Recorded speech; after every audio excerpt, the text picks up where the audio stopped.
kecha sinf jurnaliga xohlagan narsangni yozib tashlabsan. Yana kuzatuv bo'limiga hech nima deb yozibsan.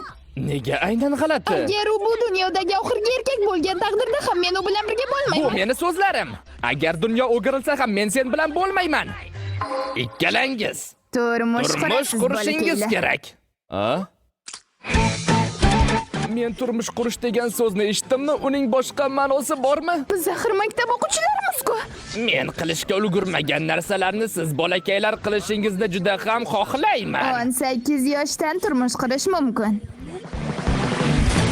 Meni eshit, kimgadir biz haqimizda aytib bersang seni o'ldiraman. Aslida bizdan so'rashingiz kerak emasmi? Men majburan turmush Hatto qurmayman. maktabda sen bilan birga bo'lishni o'zi juda ham azobli va qiyin. Siz rostdan ham tushunmayapsanmi? Sayto, meni qo'lingda ko'tar. Bu sen o'ylaganingdek emas. Men seni umuman yaxshi ko'rmayman. Yomon ko'rgan sinfdoshimga uylandim. Ushbu animeni Ani klassda tomosha qiling.